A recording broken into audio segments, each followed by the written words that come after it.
Selamat malam pemirsa, senang sekali kita dapat bertemu kembali dalam program yang kita tunggu-tunggu pada malam hari ini, yakni program Kamu Bisa Karya Mulia Bisnis Luar Biasa. Malam hari ini, saya Rekson Nainggolan akan menjadi host dalam sebuah perbincangan yang sangat menarik dengan topik, dengan tajuk sejahtera dengan penggemukan sapi. Ya, malam hari ini program ini merupakan hasil kerjasama antara ASI Indonesia dan Hope Channel Indonesia yang dimaksudkan untuk memberikan masukan-masukan dan inspirasi tentang beberapa bisnis model di bidang pertanian dan peternakan. Harapan kita melalui program ini akan banyak masyarakat Indonesia yang akan terinspirasi dan program-program ini akan berguna untuk meningkatkan pendapatan masyarakat Indonesia pada umumnya. Kita akan berbincang selama 1 jam dan Anda dapat mengikuti program ini melalui Facebook, YouTube maupun channel dari Hope Channel, dan respon, pertanyaan atau masukan boleh ditanyakan melalui jalur yang saudara gunakan, boleh lewat juga melalui WhatsApp dari Hope Channel Center di 0813-1776277. Malam hari ini kita telah didampingi oleh 3 narasumber yang sangat berkompeten untuk membahas tentang penggemukan sapi ini, yaitu yang pertama adalah Bapak Jenly Sigar. Selamat malam Pak Jenly, apa kabar? Malam Pak Rekson, baik-baik. Apa kabar Pak? Baik-baik Pak Jenly, terima kasih telah bergabung dengan program kita malam hari ini. Pak Jenly Sigar ini adalah praktisi kita. Beliau ini bekerja di sebuah perusahaan multinasional yang bergerak di bidang penggemukan sapi. Penggemukan sapi, dan malam hari ini kita juga didampingi dengan 2 narasumber ahli, yaitu Profesor Dr. Salam Ningsih Aritonang MS. Selamat malam Prof. Salam. Selamat malam Pak Rekson, selamat malam semua penonton. Terima kasih Prof. Salam telah bersama dengan kita malam hari ini. Juga ada Bapak Insinyur John Lee Woran MP. Selamat malam Pak John Lee, apa kabar di Papua? Selamat malam, kabar baik. Selamat malam para pemirsa sekalian. Terima kasih. Kita akan berbincang-bincang selama 1 jam ke depan, dan kalau ada pertanyaan boleh ditanyakan ke meja redaksi kami dan kita akan tanyakan kepada para narasumber kita malam hari ini. Kita akan lihat dulu sebuah tayangan mengenai peternakan sapi untuk memulai bincang-bincang kita malam hari ini.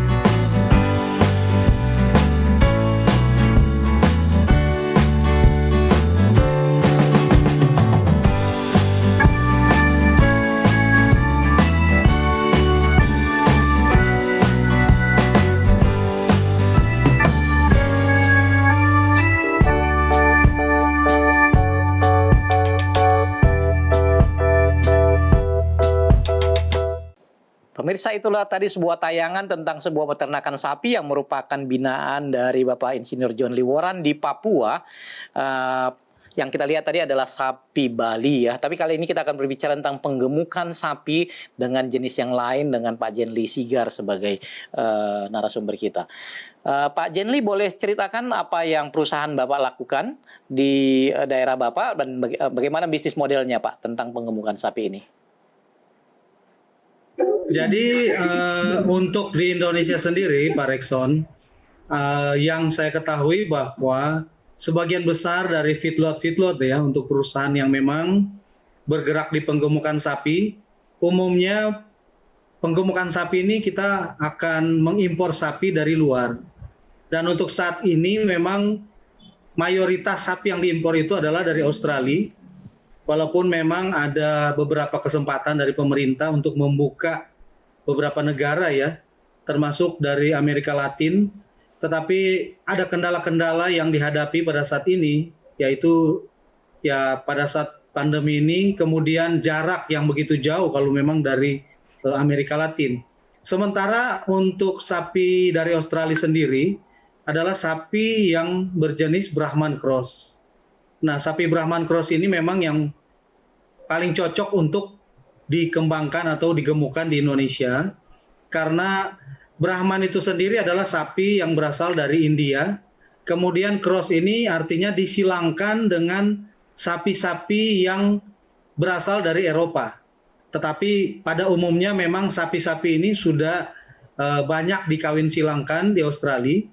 Contohnya ada untuk Brangus ya yang disilangkan dengan Angus. Kemudian ada beberapa jenis sapi Dragmaster dari Eropa yang kemudian disilangkan dengan Brahman, yang tujuannya adalah Brahman ini dia tahan dengan kondisi di tropis seperti di Indonesia. Kemudian untuk turunan yang dari sapi Eropa ini adalah untuk mempercepat proses penggemukan itu sendiri. Jadi memang hereditas ataupun turunan daripada sapi-sapi ini memang sapi yang tidak sulit untuk digemukkan. Sementara kalau kita lihat di Indonesia sendiri, terlebih khusus untuk daerah-daerah yang ada di Sumatera, dan kami memang lokasinya ada di Lampung, jangkauan terhadap sumber pakan ternak, terlebih khusus untuk hijauan maupun untuk konsentrat ya, biji-bijian itu sangat berlimpah di daerah kawasan Sumatera bagian selatan, terlebih khusus di Bandar Lampung. Kemudian mungkin di daerah Jawa yang saya ketahui juga ada beberapa lokasi baik di Jawa Timur, Jawa Tengah, Jawa Barat yang memang juga terdapat feedlot. Dan untuk pendistribusian itu sendiri yang membedakan kita, lokasi kita, contohnya untuk kami sendiri, kenapa kami ada di wilayah Lampung, karena distribusi kami itu mencakup wilayah Sumatera kawasan selatan ya, baik itu Lampung, kemudian Sumatera Selatan, Palembang, sampai di Riau, Pekanbaru, dan Padang. Kemudian kami juga punya lokasi yang ada di Medan, dan juga ini akan mendistribusikan sapi-sapi itu di daerah Sumatera kawasan utara sampai dengan wilayah Aceh. Dan inilah begitu kayanya Indonesia ini, sehingga sebenarnya memang sangat cocok untuk penggemukan, walaupun pemerintah sebenarnya tujuan jangka panjangnya adalah bagaimana Indonesia itu bisa swasembada untuk sapi dalam hal ini breeding. Tetapi sampai saat ini kita masih bergantung kepada impor sapi, yang mana ini memperluas bisnis daripada feedlotter yang ada di Indonesia yang kurang lebih antara 50 sampai 60 feedlotter, walaupun yang aktif itu hanya setengah saja, antara 20 sampai dengan 30 feedlotter. Mungkin ini sebagai pembuka ya Pak Rekson. Baik Pak Jenli, itu kalau di Lampung ada berapa Pak, dan di Medan ada berapa ekor ternak sapi yang Bapak ternakan di sana, yang digemukan di sana Pak? Jadi untuk perusahaan kami sendiri di Bandar Lampung ini kita kurang lebih ada 16.000 kapasitas 16.000, yang bisa kami tampung sebenarnya sampai dengan 19.000, tetapi tentunya membutuhkan sumber daya yang cukup besar sehingga kita melihat kemampuan kita di dalam pengelolaan akan sapi tersebut. Kemudian untuk yang di Sumatera Utara, kami memiliki kapasitas di sana kurang lebih 4.500, tetapi rata-rata setiap bulan yang bisa kita kelola antara 3.500 sampai 4.000, tergantung dengan kondisi ataupun kebutuhan di wilayah tersebut. Itu kan 16.000 dan 5.000 yang disebutkan tadi itu untuk satu periode Pak ya. Berarti setahun itu kira-kira kita bisa berapa ternakan berapa ekor itu Pak? Berarti kali 4 ya. Satu peternakan ini memerlukan waktu berapa lama Pak? 4 bulan ya kalau nggak salah. Ya, betul Pak Rekson. Jadi untuk satu periode itu kurang lebih 3 sampai 4 bulan. Jadi katakan kalau kami anggap saja kami di sini rata-rata 12.000 yang tersedia di Lampung, kemudian katakan yang ada di kawasan Sumatera Utara itu ada 3.000 minimalnya, artinya kami dua lokasi ini ada 15.000. Jadi kalau dalam 1 tahun, katakan kita tiap 3 bulan kita akan panen, artinya kita ada sekitar 60.000 untuk feedlot kami, paling tidak sekitar 60.000 untuk dua lokasi ini. Baik Pak, itu secara pasar dengan jumlah sapi seluas itu bisa diabsorb seluruhnya Pak ya? Untuk pasar sebenarnya kebutuhan daging di Indonesia ini sangat besar. Karena kami saja mengetahui bahwa untuk Indonesia sendiri kita masih impor ya dalam bentuk daging beku, baik dari Australia sendiri maupun dari India.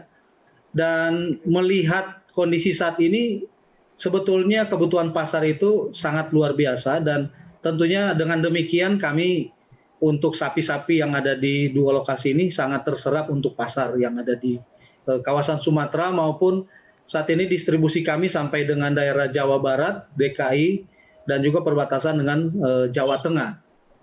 Tetapi walaupun mayoritas kami sebenarnya ada di wilayah kawasan Sumatera. Baik, Pak Jenli, terima kasih. Pemirsa, itu tadi adalah bincang-bincang kita tentang prospek dari penggemukan sapi. Mereka perusahaan ini menternakan sapi sekitar 60.000 dalam setahun, dan pasar absorb seluruhnya tanpa kesulitan pasar. Itu berarti bahwa peluang di bidang penggemukan sapi ini cukup baik untuk diperhatikan oleh masyarakat Indonesia, dan perusahaan ini adalah perusahaan multinasional yang datang ke Indonesia untuk memanfaatkan kekayaan alam Indonesia.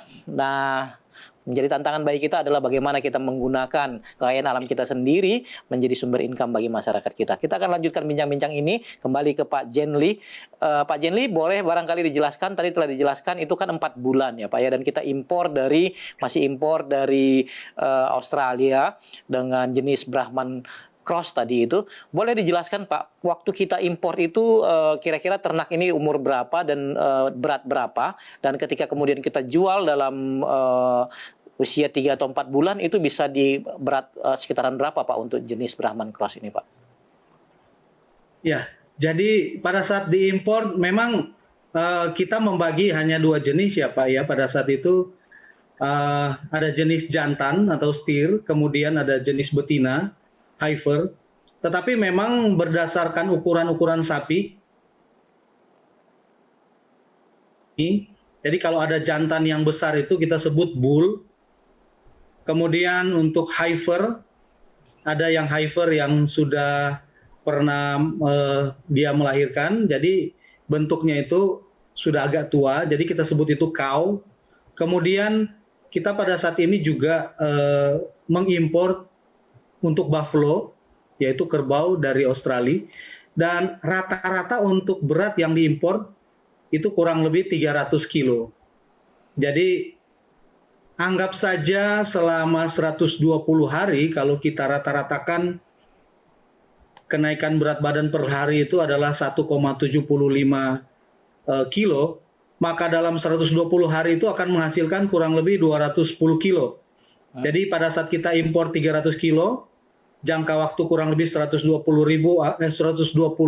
hari akan bertambah 210 kilo, sehingga secara total pada saat nanti panen itu akan rata-rata di atas 500 ya, kurang lebih 500 atau 510 kalau kita tambahkan tadi. Dan di dalam proses ini tentunya memang tidak selalu harus 120 hari. Ada jangka waktu lebih, kemudian ada jangka waktu sebelum 120 hari juga rata-rata sapi itu sudah di atas waktu untuk kita harus jual.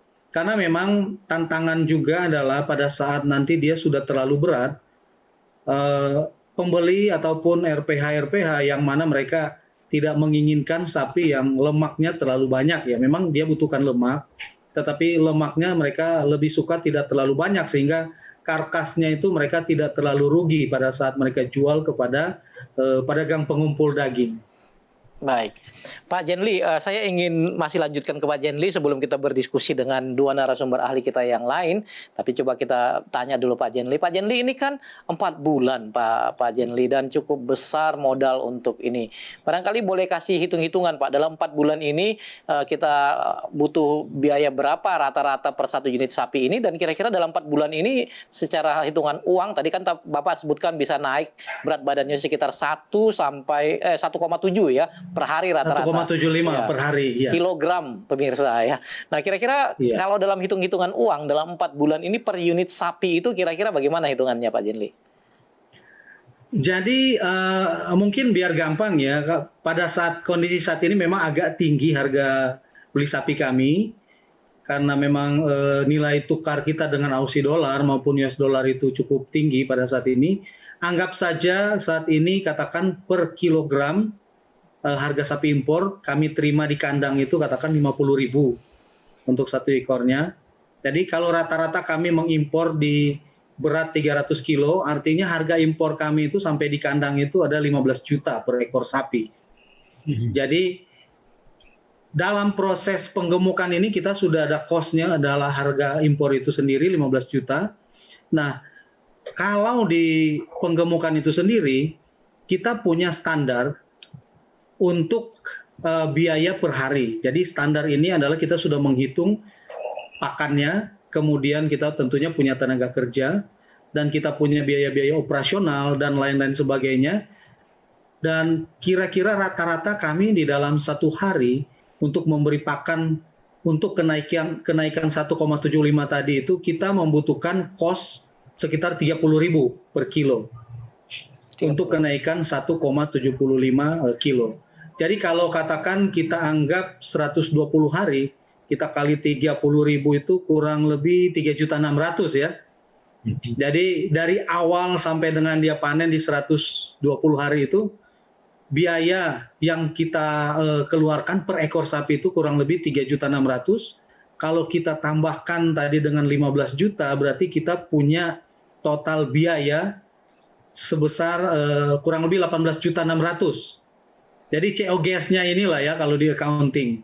Nah, untuk saat ini rata-rata kita punya harga jual itu adalah 45.000 per kilo untuk sapi hidup. Artinya pembeli ataupun customer itu dia datang ke kandang, dia membeli sapi untuk bawa sendiri, dia potong, itu 45.000. Nah, kalau kita kalikan saja tadi di 510 kilo, maka kurang lebih kita akan mendapatkan harga jual itu di 22.900.000 sekian. Jadi kalau 22.900.000 kita kurangkan di 18.600.000, kita punya keuntungan kurang lebih 4.300.000 per ekor. Per ekor selama 4 bulan ya Pak ya, wah. Selama kurang lebih 4 bulan. 4 bulan, berarti rata-rata Ya, sekitar. artinya ini hitung-hitungan kasar ya. Betul. Bisa lebih, ada juga yang bisa kurang, tapi rata-rata seperti itu. Baik, pemirsa, apakah menurut saudara menarik ini dalam 4 bulan per masing satu ekor sapi kita bisa dapat sekitar 4 juta atau dalam hitungan-hitungan kasar kita tadi itu rata-rata per bulan penggemukan sapi ini memberikan nilai tambah sekitar 1 juta per ekor sapi. Kalau kita bisa memelihara sekitar 10 ekor sapi berarti kita bisa dapat sekitar 10 juta per bulan ya dengan menggemukan sapi.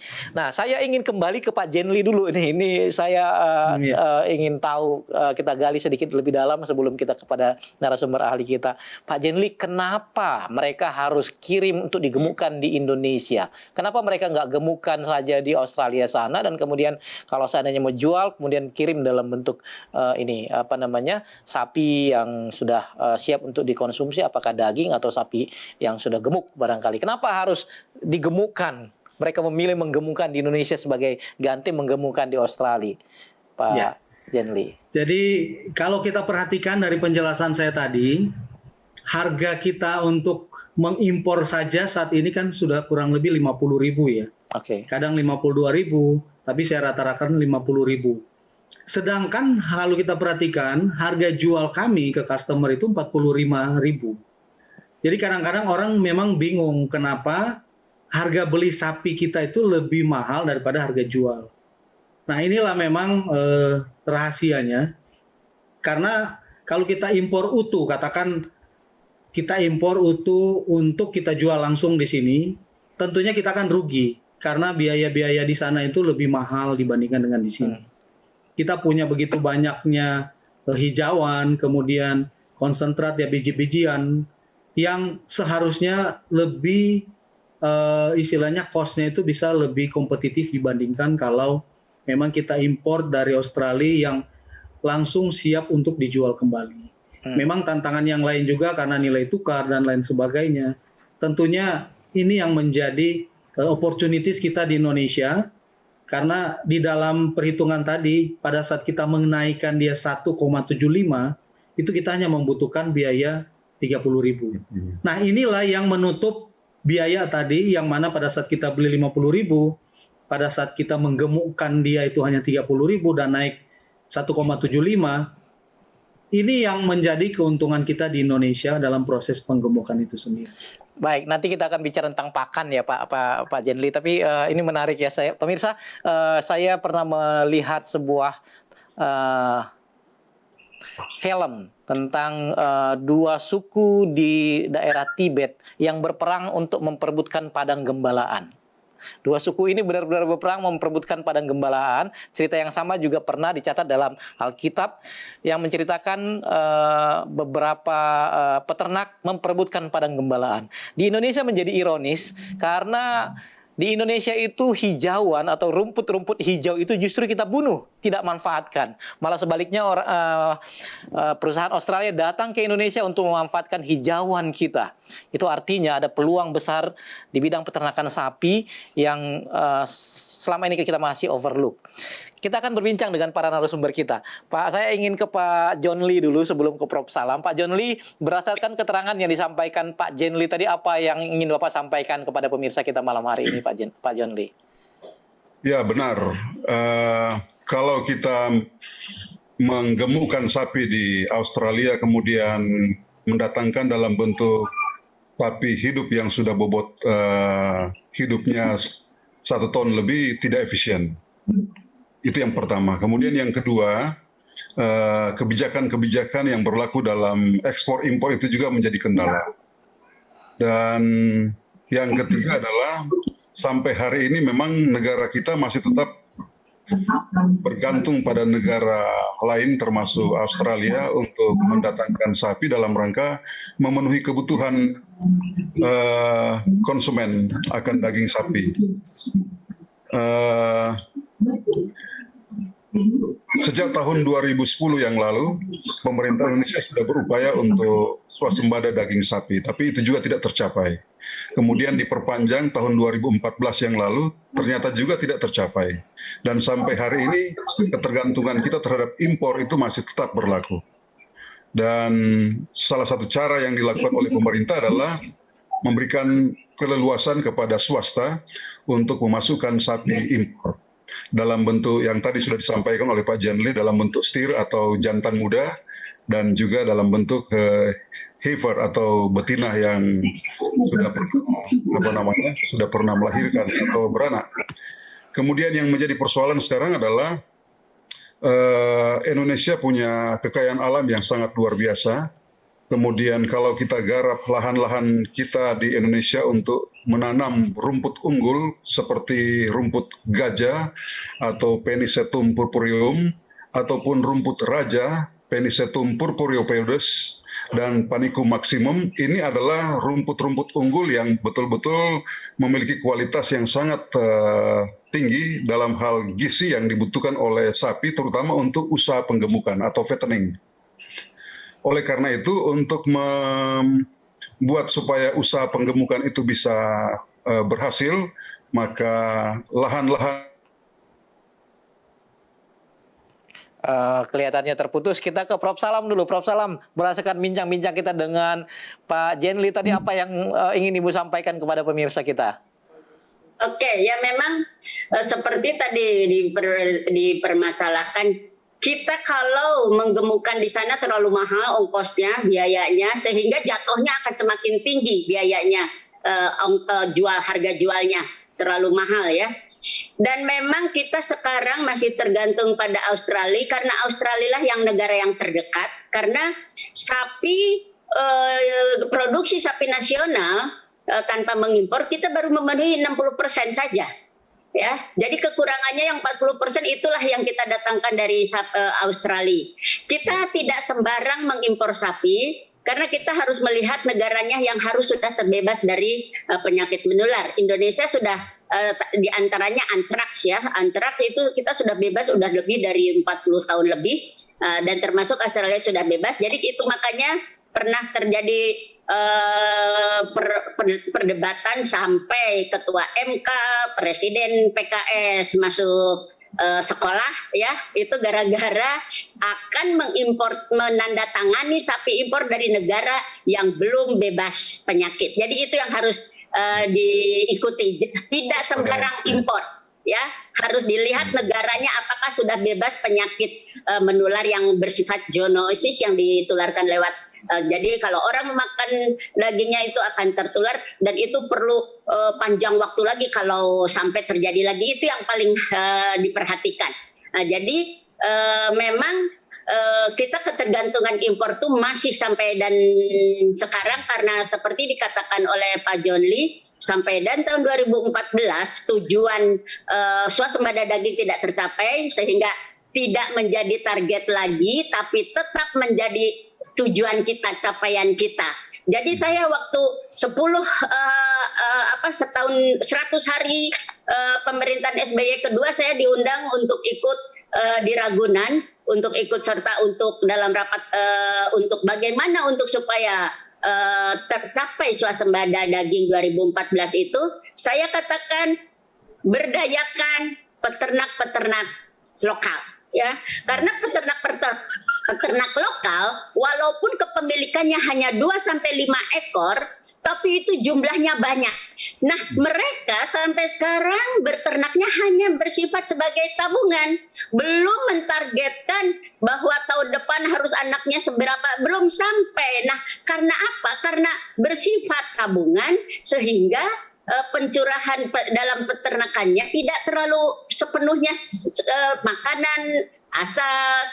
Kalau dari 5 ekor saja makanannya dipenuhi, bisa membantu memenuhi kebutuhan nasional.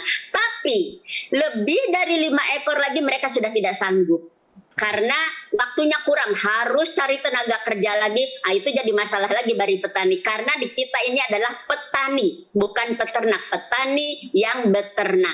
Mungkin itu sementara Pak Rekson. Baik, terima kasih Prof. Salam. Saya ingin ke Pak John Lee. Apakah sudah tersambung kembali Pak John Lee? Sudah tersambung. Ya, Pak John Lee, ini kelihatannya budidaya, saya tidak sedang menggampangkan ya, tapi saya melihat bahwa sebenarnya masyarakat Indonesia itu setelah terbiasa untuk melakukan peternakan sapi, walaupun sepertinya masih kurang, biasanya ke breeding dan bukan penggemukan ya. Kenapa itu, Pak? Ya, karena seperti yang Prof. Salam sampaikan tadi bahwa petani kita ini kan sebetulnya lebih banyak tercurah. Wah, kelihatannya koneksi ke Prof. Salam. Prof. Salam, itu kenapa, Prof. Salam? Ini masalah scale up ini. Petani kita itu sudah cukup terbiasa dalam peternakan, tapi tadi Prof. Salam bilang hanya bisa 5 saja. Padahal sebenarnya jarang. Potensinya besar ya. Iya. Potensinya sebetulnya besar ya, tapi karena kembali beternak itu hanya sampingan, dalam arti dia beternak, si petani itu yang melakukan. Jadi pagi sampai dan siang mereka urus dulu sawahnya, ladangnya, setelah itu baru urus ternaknya, sehingga yang ternaknya harusnya sudah bisa dapat makan misalnya, jadi baru dapat seadanya. Nah itu kelas sampai sekarang di seluruh di Indonesia masih seperti itu. Nah, kalau lebih lagi harus menggaji tenaga kerja. Nah, itu yang mereka tidak sanggup. Jadi waktu itu saya masukannya beri insentif lah peternak-peternak kecil ini setidaknya, sehingga mereka lebih semangat. Itu Pak Rekson. Kembali dengan Pak John Lee, lanjutkan Pak John Lee. Ya, Pak John Lee, apakah ini masalah permodalan atau masalah mindset, Pak John Lee? Sebetulnya yang paling penting adalah modal. Modal ya. Memang selama ini pengalaman saya di Papua itu, peternak itu, petani yang memelihara ternak sapi itu diberikan modal oleh pemerintah dalam bentuk sapi gaduhan.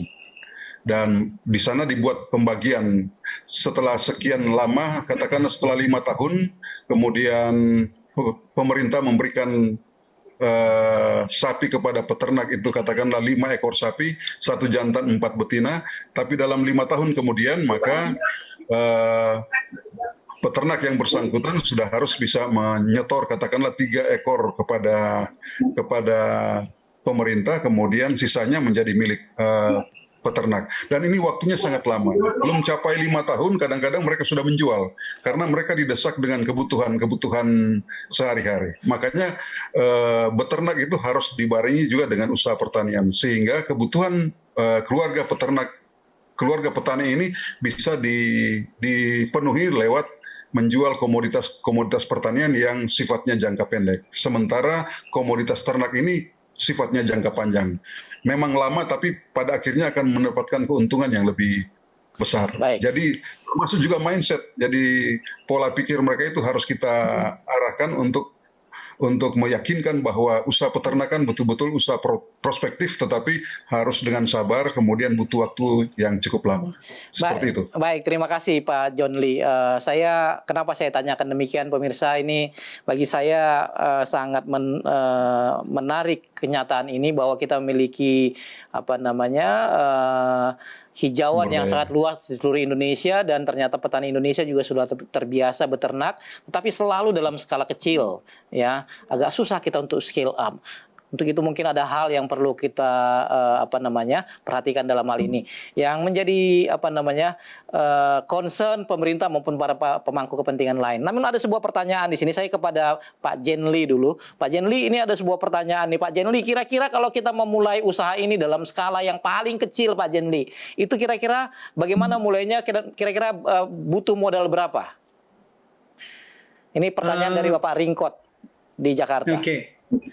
Jadi memang tantangannya per daerah ini memang beda-beda ya Pak Rekson ya. Jadi saya coba menghitung, kalau memang dari sekelompok orang ataupun kalau kami di sini kan kami programnya ada untuk membantu kelompok tani.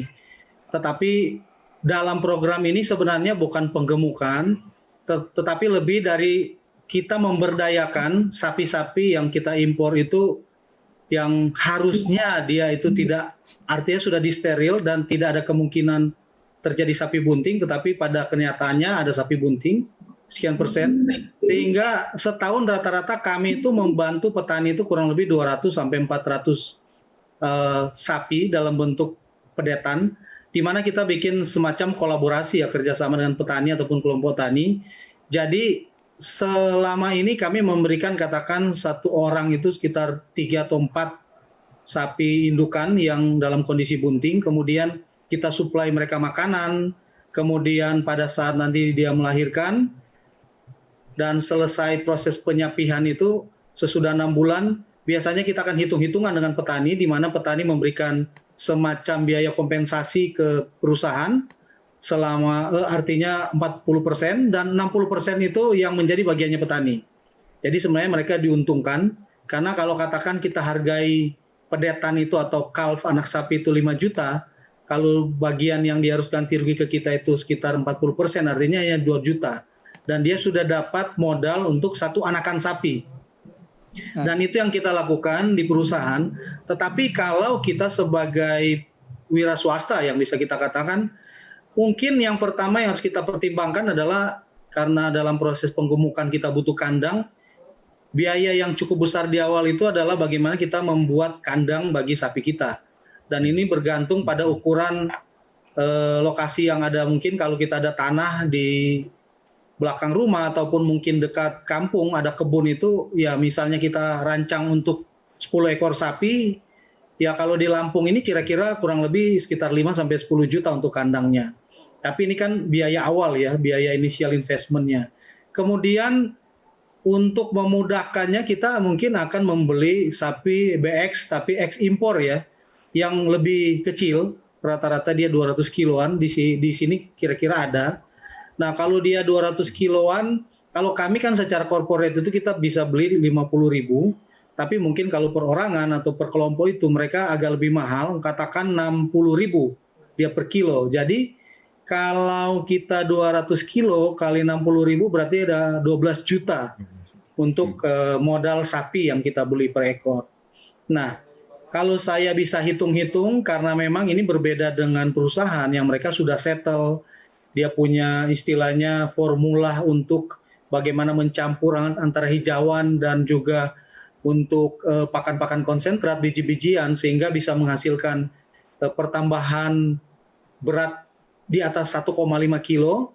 Nah kalau mungkin kita pemula, saya anggap 1 kilo lah kita penambahan selama 1 hari, dan kalau misalnya kita proses penggemukannya itu lebih daripada 120 hari, katakan mungkin 6 bulan, 180 hari, artinya akan ada penambahan 180 kilo.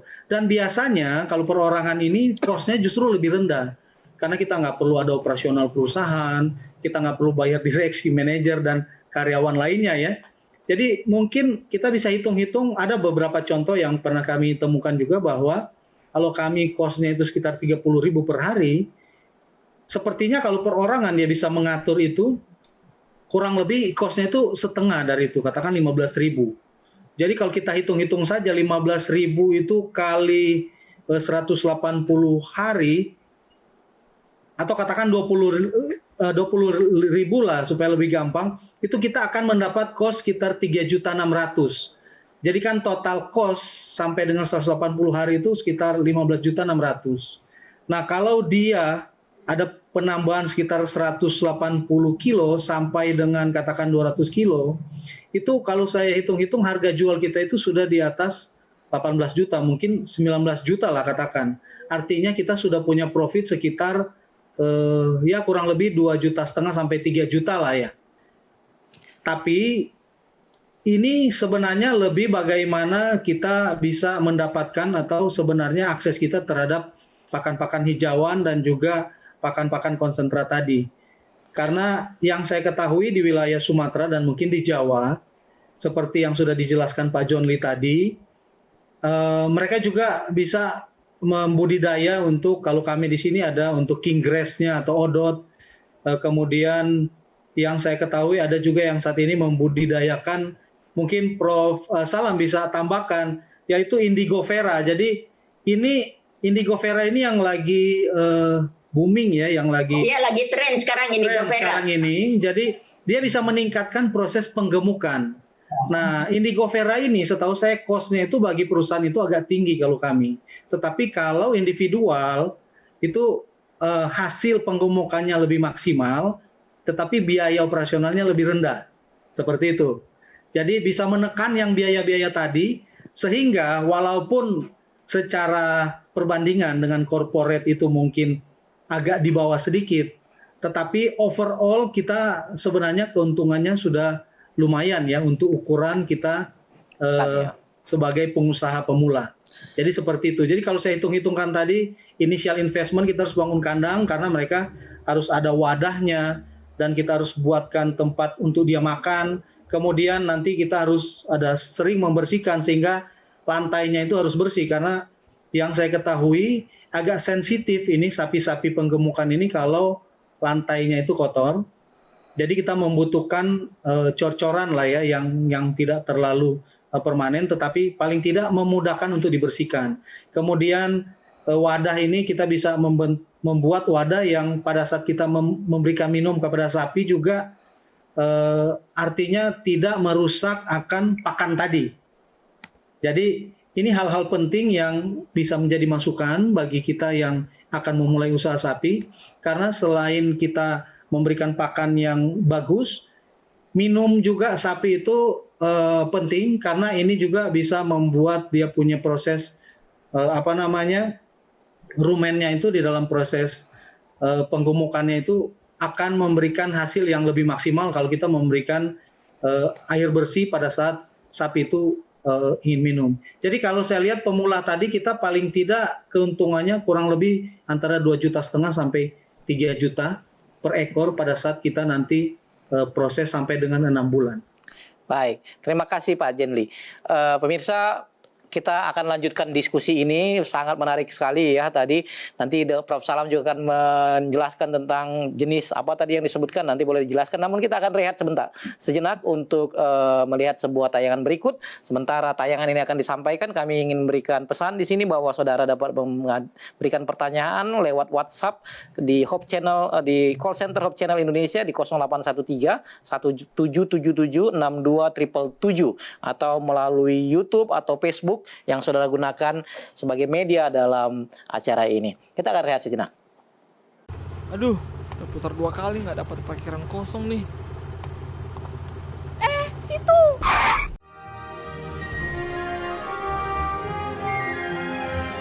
Bersyukurlah kepada Tuhan, karena Dia baik.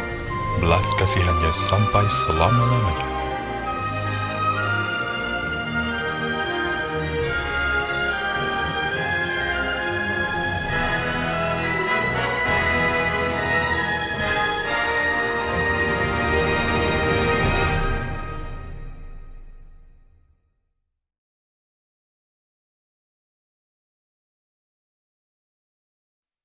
Baik, pemirsa, kita kembali ke program ini.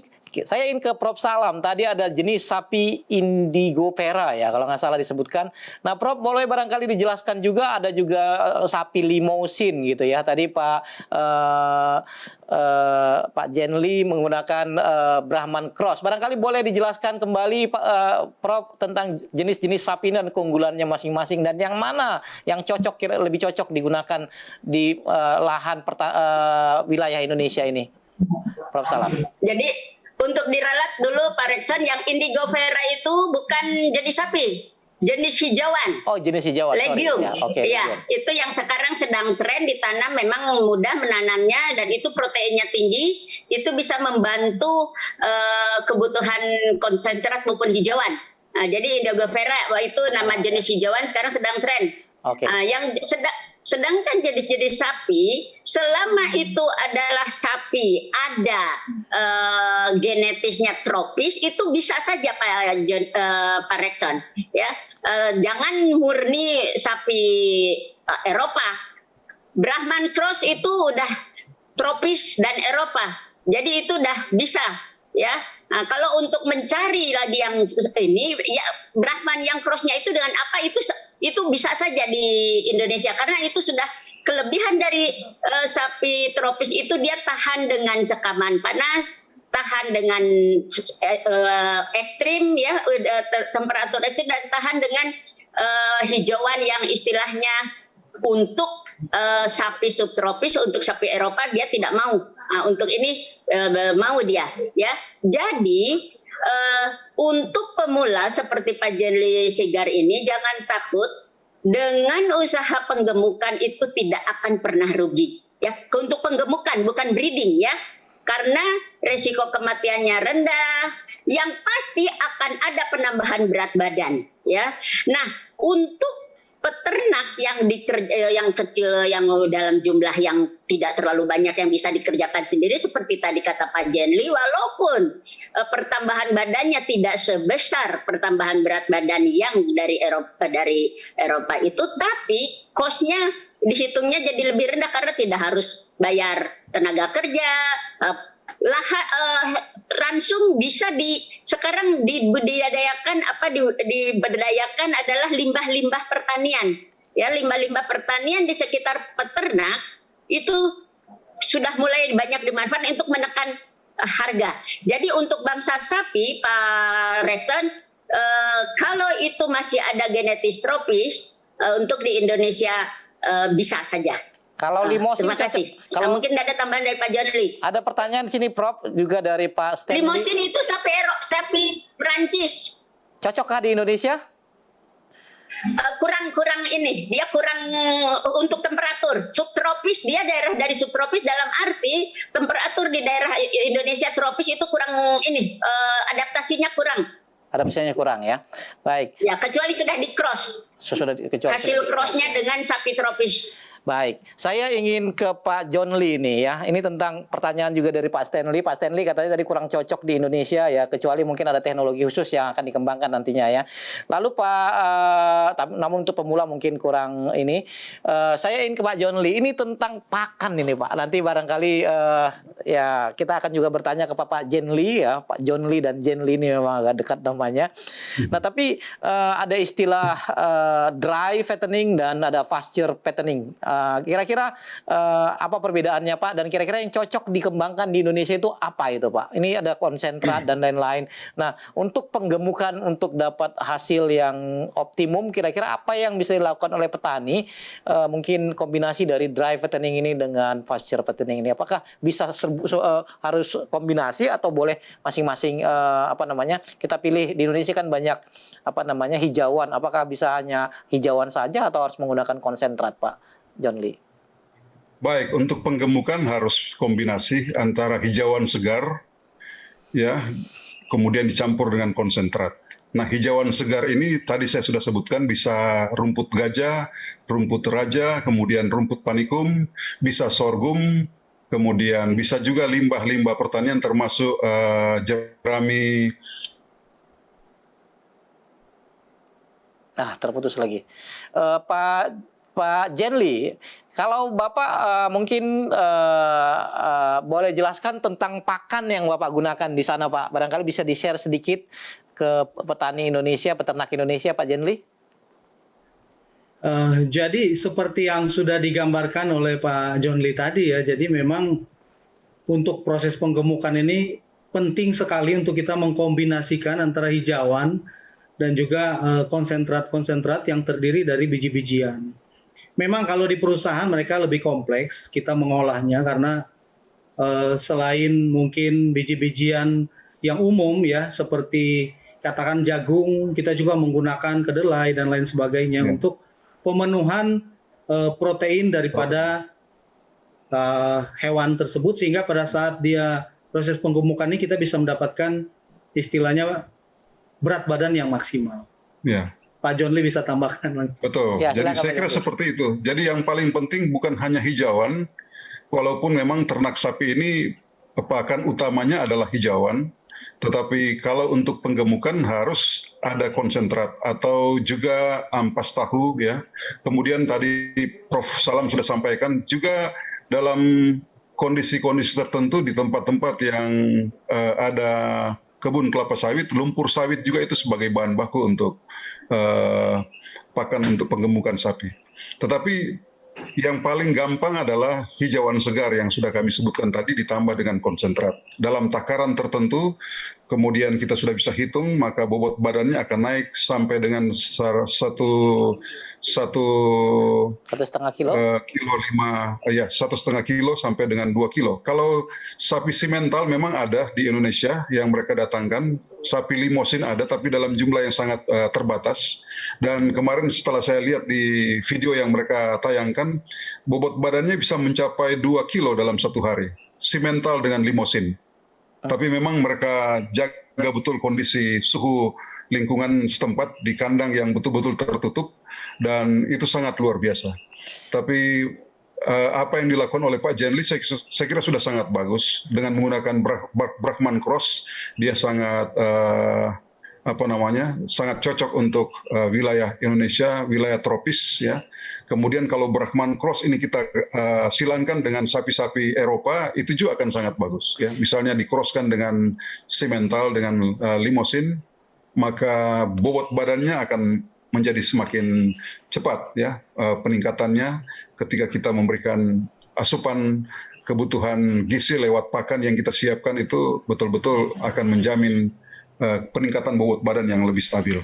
Seperti itu. Pak John Lee, ini kan makanan ini kan tentu akan mempengaruhi tadi berat badan sapi.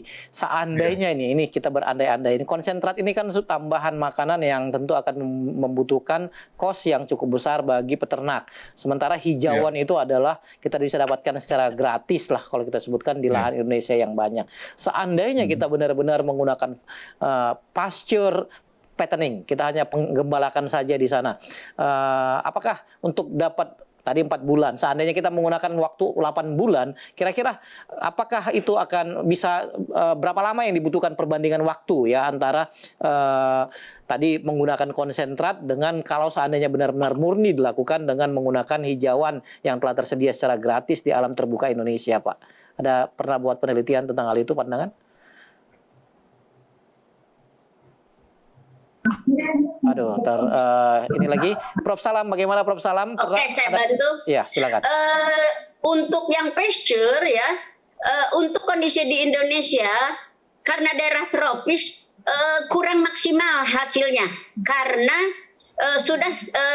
karena daerah tropis curah hujan yang terlalu tinggi, kualitas hijauan di Indonesia kalau tidak ditambah konsentrat tidak akan terpenuhi kebutuhannya.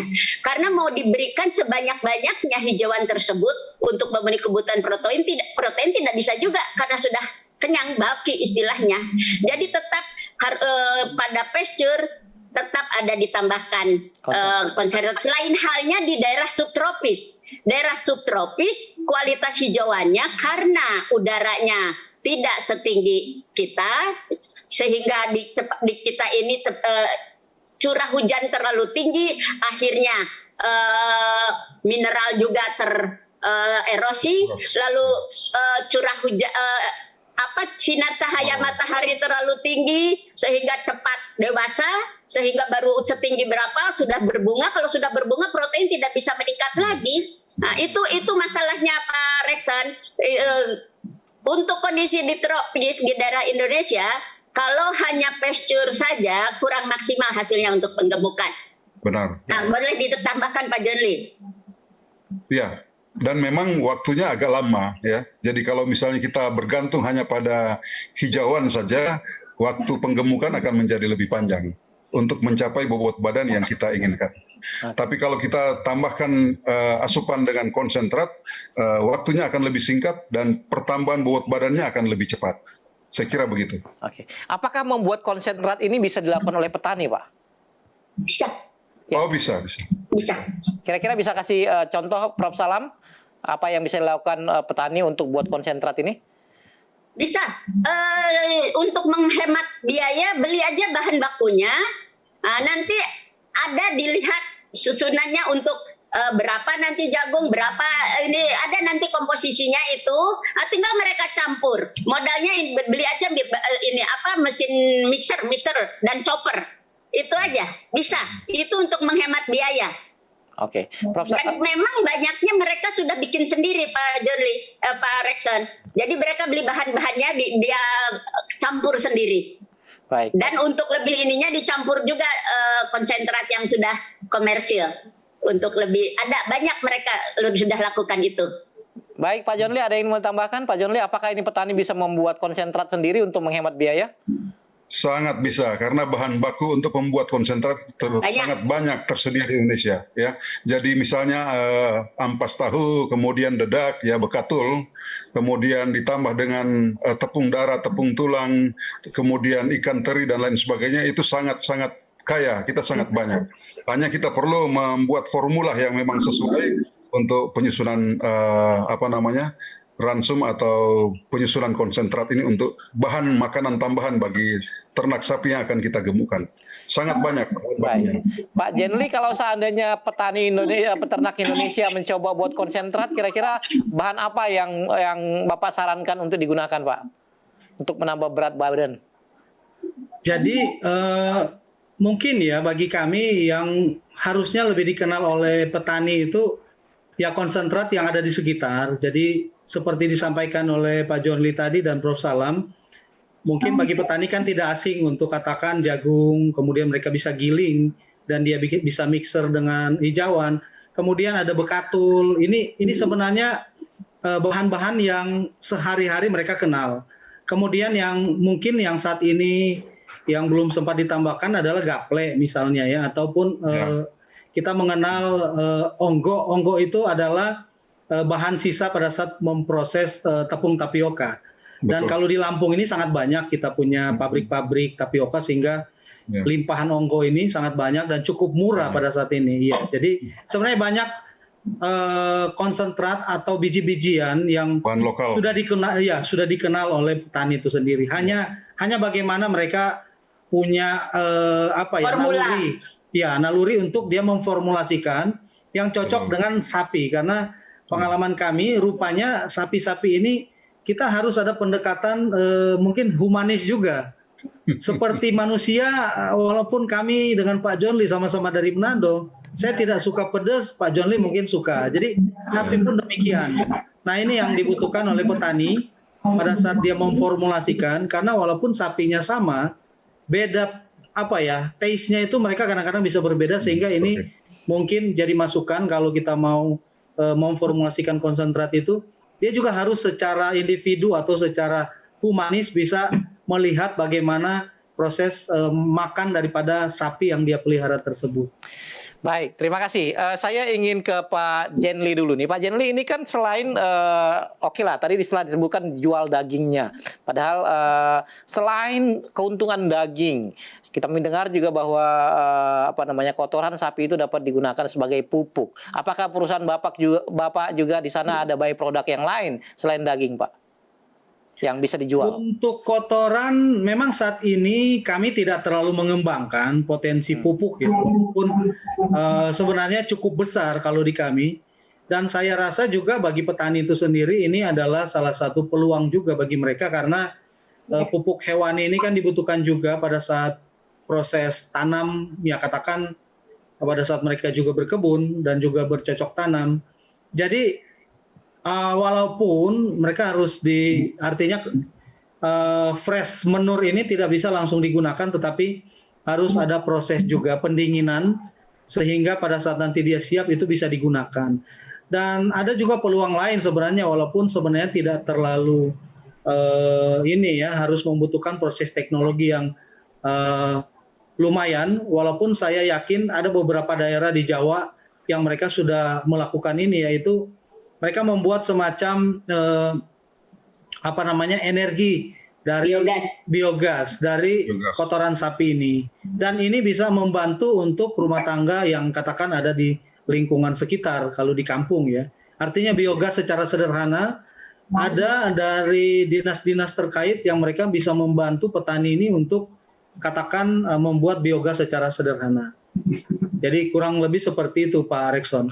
Baik, saya tertarik dengan apa yang dikatakan Pak John Lee tadi. Pak John Lee, bagaimana ya mungkin nggak cocok penggemukan ya, tapi bagaimana dengan breeding atau untuk sapi di daerah kelapa sawit, Pak John Lee?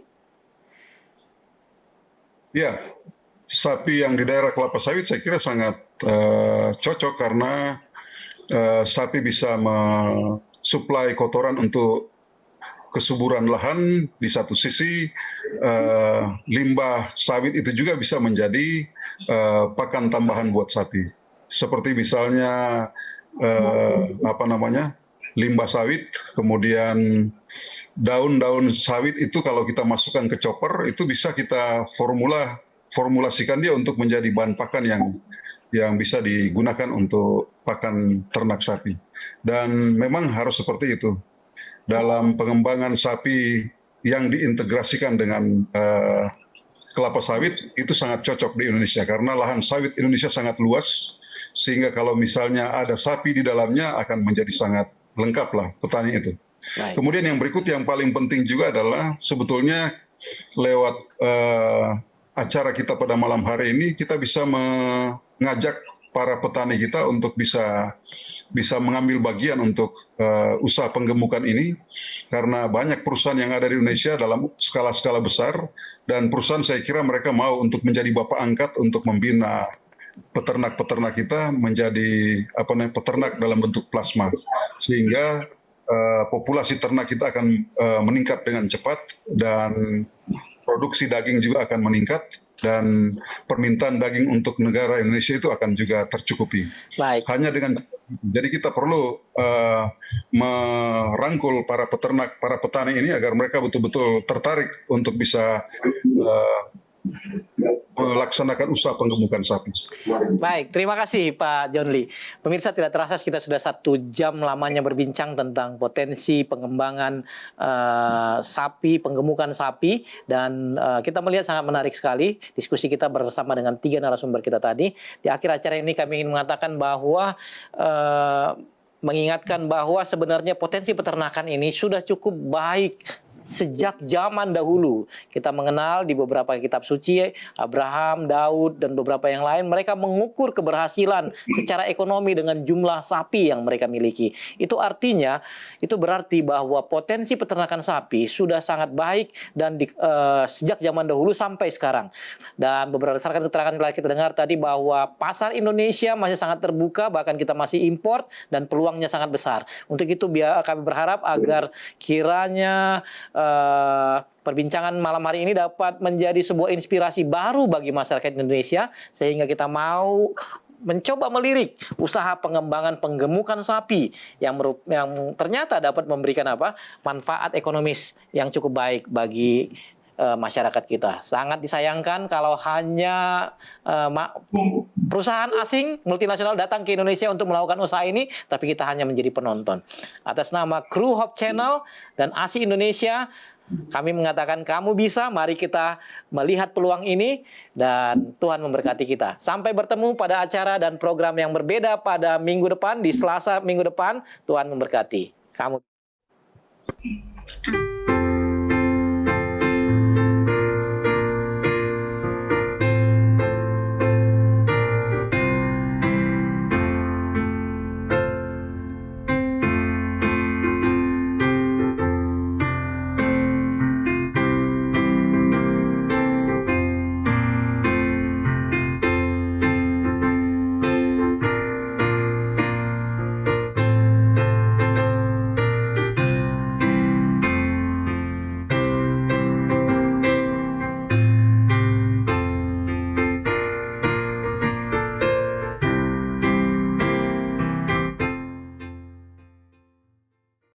Pak.